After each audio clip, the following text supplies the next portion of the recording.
Hello friends, last video में हमने बात की थी आर्ट इंटीग्रेटेड प्रोजेक्ट की जो गाइडलाइंस है वो क्या कहती हैं, उसको हमने मोटे मोटे तौर पर जाना था। आज इस वीडियो में हम ये जानेंगे कि आर्ट इंटीग्रेटेड प्रोजेक्ट को करना कैसे है। इसके लिए जो सबसे पहली मदद आपको मिल सकती है वो ये है कि सीबीएसई ने अपना एक डॉक्यूमेंट नेट पे अपलोड किया हुआ है जो आर्ट इंटीग्रेटेड लर्निंग के नाम से एक डॉक्यूमेंट है। और ये डॉक्यूमेंट है 112 पेज का। 112 पेज का डॉक्यूमेंट पढ़ने की आपको ज़रूरत नहीं है। आपको क्या करना है कि आपको, क्योंकि प्रोजेक्ट वर्क करना है तो हम सिर्फ प्रोजेक्ट वर्क की बात करेंगे।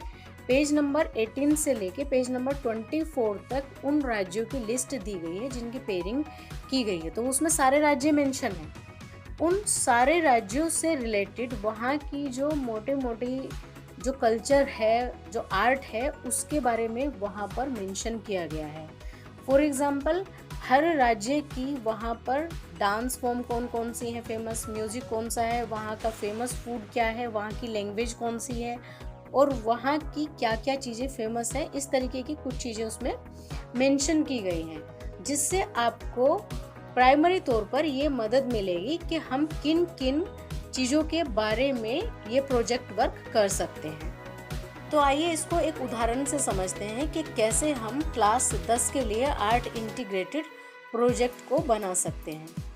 तो दिल्ली की यदि हम बात करें तो दिल्ली की पेयरिंग की गई है सिक्किम राज्य के साथ। तो क्लास 10 के लिए हम किस तरीके के टॉपिक का सिलेक्शन कर सकते हैं, वो कुछ इस तरीके से हो सकते हैं जैसे कि यहाँ के सिक्किम के दर्शनीय स्थल कौन कौन से हैं, इनके बारे में जानकारी होना। लोक नृत्य कौन कौन से हैं, वहाँ की संस्कृति यानी कि वहाँ का रहन सहन, खान पान, तौर तरीकों के बारे में जानना।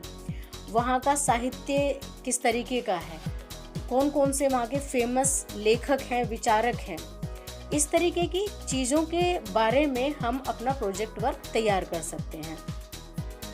इसमें से हमने एक टॉपिक ये सेलेक्ट कर लिया कि सिक्किम के जो प्राचीन बौद्ध मठ हैं, शिलालेख हैं, इमारतें, इसको लेके हमें एक प्रोजेक्ट तैयार करना है।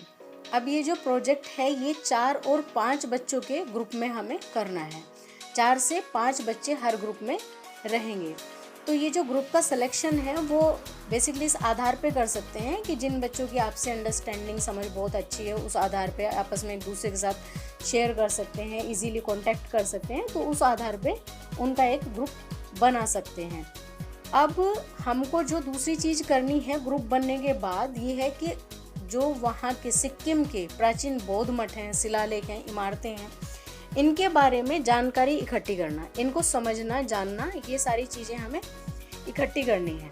आपका ग्रुप बन गया, आपके पास सारी जानकारी आपको ये इकट्ठी हो गई कि वहाँ कौन कौन से प्राचीन बौद्ध मठ हैं, शिलालेख हैं, कौन सी इमारतें हैं, कौन से प्राकृतिक स्थल हैं, किस तरीके की शैली है, ये सारी जानकारी आपने हासिल कर ली। लेकिन यहाँ सिर्फ इस जानकारी को हासिल करना ही इस प्रोजेक्ट का उद्देश्य नहीं है, बल्कि इस प्रोजेक्ट का उद्देश्य ये है कि जो जानकारी आपने हासिल की है उस जानकारी को आपको आर्ट के फॉर्म में बताना है, आर्ट के फॉर्म में समझना है। तो वो हम किस किस तरीके से कर सकते हैं, तो इसके बारे में शुरू में मैंने आपको एक बात की थी कि कौन कौन सी एक्टिविटी हैं। वो सीबीएसई का जो डॉक्यूमेंट एक पड़ा हुआ है उसमें वो एक्टिविटी दी हुई है। तो यहाँ पर भी मैं उसी की बात कर रही हूँ कि हम क्या कर सकते हैं। ये जो हमने प्राकृतिक विरासतों के बारे में हमने बात की है, तो प्राकृतिक स्थल की बात की है, शिलालेख की बात की है, बौद्ध मठ की बात की है, तो कोई बच्चा ऐसा हो सकता है आपके पास एक ग्रुप में कि उसकी ड्राइंग बहुत अच्छी हो, तो वो बच्चा ये कर सकता है कि उससे रिलेटेड वो फ़ोटो तैयार करे, वो फ़ोटो बनाए, उनकी पेंटिंग बनाए।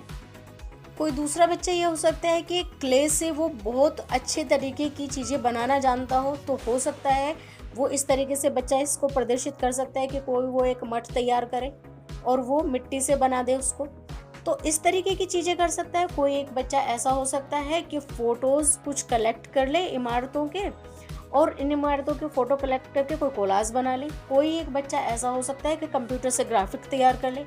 तो ये सारी चीज़ें जो हैं ये एक आर्ट फॉर्म के तौर पर बच्चे उसको देख पाएंगे, समझ पाएंगे। यानी कि हमारा जो उद्देश्य यहाँ प्रोजेक्ट का है वो सिर्फ उसके बारे में जानकारी इकट्ठी करना ही नहीं है, बल्कि जानकारी के साथ साथ उसको एक्सपीरियंस करना है।